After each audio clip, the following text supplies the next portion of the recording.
Tu savais que mal dormir peut déclencher le diabète? Quand l'insomnie s'installe, ce n'est pas juste un problème de fatigue.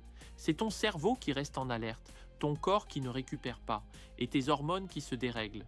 Et ce que tu vas comprendre ici peut influencer directement ton énergie et ta santé sur le long terme. Le soir, comme beaucoup de personnes, je pensais bien faire. Je m'asseyais, je regardais un écran, je prenais mon téléphone en me disant que ça m'aiderait à me détendre et à trouver le sommeil. En réalité, je faisais exactement l'inverse. Je stimulais mon cerveau au moment précis où il avait besoin de ralentir. Résultat, le corps était épuisé, mais l'esprit restait actif. Et tant que le cerveau ne passe pas en mode repos, le sommeil ne peut pas s'installer correctement.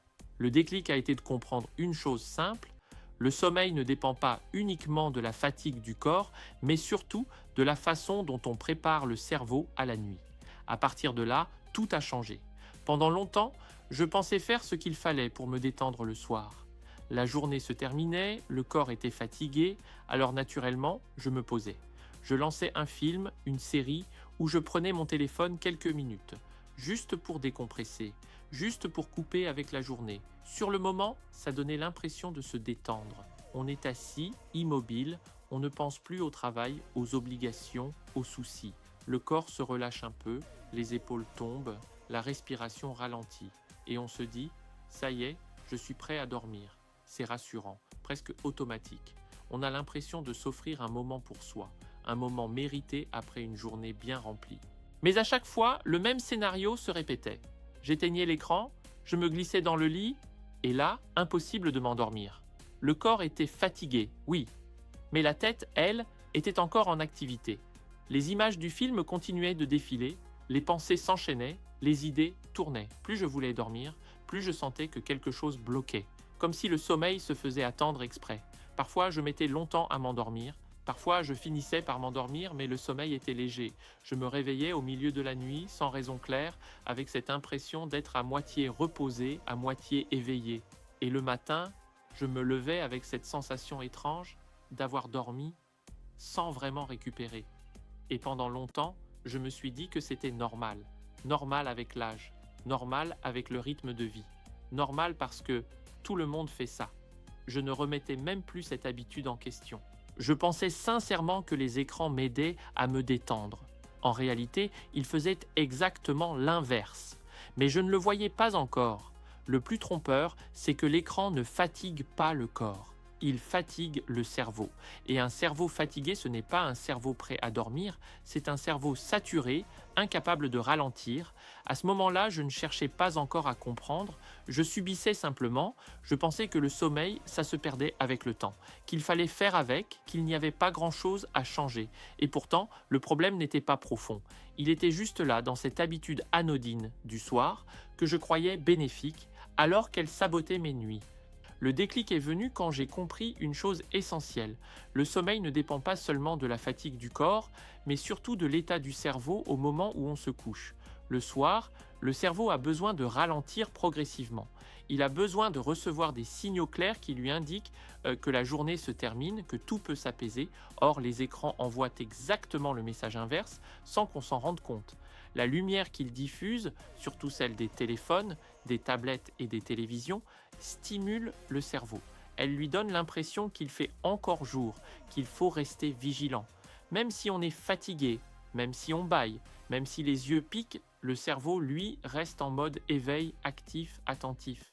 Résultat, le corps est prêt à dormir, mais l'esprit ne l'est pas. C'est pour ça qu'on peut se sentir épuisé et pourtant incapable de s'endormir. C'est pour ça qu'on peut dormir longtemps, mais se réveiller fatigué, avec l'impression que le sommeil n'a pas vraiment fait son travail.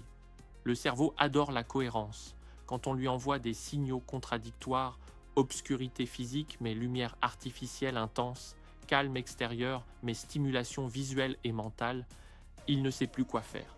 Il reste en alerte par sécurité et ce n'est pas une question de volonté. Ce n'est pas parce qu'on pense trop, ni parce qu'on n'arrive pas à lâcher prise. Ce n'est pas un défaut personnel, c'est purement mécanique. Le cerveau réagit simplement aux informations qu'on lui envoie. À partir de là, j'ai compris quelque chose de très important. Le problème n'était pas mon sommeil. Le problème, c'était la façon dont je préparais mon cerveau au sommeil. On ne peut pas demander au cerveau de s'éteindre brutalement, comme un interrupteur. On ne passe pas de la stimulation maximale au repos profond en quelques minutes. Ça ne fonctionne pas comme ça. Le sommeil, c'est une transition. Et si cette transition est absente, trop brutale ou incohérente, le sommeil devient fragile, léger, instable. Cette prise de conscience change tout. Parce qu'à partir du moment où on comprend ça, on arrête de se battre contre le sommeil. On arrête de se juger et on commence enfin à l'accompagner avec beaucoup plus de douceur et de logique. À partir de là, je n'ai pas cherché à tout changer d'un coup. Je n'ai pas supprimé les écrans du jour au lendemain, ni bouleversé toutes mes habitudes. Je n'ai pas cherché la perfection, ni une méthode stricte à suivre à la lettre. J'ai simplement commencé par ajuster doucement, sans pression. J'ai commencé par une chose simple, couper les écrans un peu plus tôt. Pas des heures avant d'aller dormir, pas de manière radicale, juste suffisamment pour laisser au cerveau le temps de ralentir, de sortir progressivement de l'agitation de la journée. À la place, j'ai instauré une transition plus douce, une lumière plus tamisée dans la pièce, un environnement plus calme.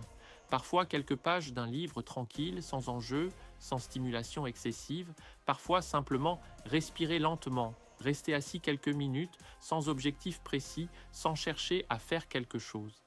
Au début, ça peut sembler étrange. On a l'impression de ne rien faire, de perdre du temps, et pourtant, c'est exactement ce dont le cerveau a besoin à ce moment-là. Un espace vide, sans sollicitation. Et très vite, j'ai senti une différence. Pas quelque chose de spectaculaire du jour au lendemain, mais une différence réelle, progressive. L'endormissement devenait plus naturel. Il y avait moins de lutte, moins de tension. Je n'avais plus cette sensation de forcer le sommeil ou d'attendre qu'il arrive. Le corps comprenait mieux ce qu'on lui demandait. Le cerveau recevait enfin un message clair. La journée est finie, tu peux ralentir.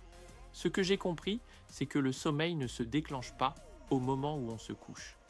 Il commence bien avant, dans les gestes simples, dans l'ambiance, dans la façon dont on termine la journée. Chaque petite habitude du soir prépare la nuit, ou au contraire, la perturbe sans qu'on s'en rende compte. À partir du moment où j'ai arrêté de stimuler mon cerveau jusqu'à la dernière minute, le sommeil a arrêté de me résister. Les réveils nocturnes ont diminué, les nuits sont devenues plus profondes, plus stables, et surtout, le réveil du matin était moins lourd, moins confus. Il ne s'agit pas de tout contrôler, il ne s'agit pas non plus de viser un sommeil parfait, il s'agit simplement de créer un environnement favorable, cohérent, rassurant pour le corps et le cerveau. Le sommeil ne se force pas, il se prépare, il s'accompagne avec de la douceur, de la régularité et de la cohérence. Et parfois, le changement le plus puissant commence par un geste très simple. Éteindre un écran un peu plus tôt. Je te souhaite une bonne nuit en paix. Peace.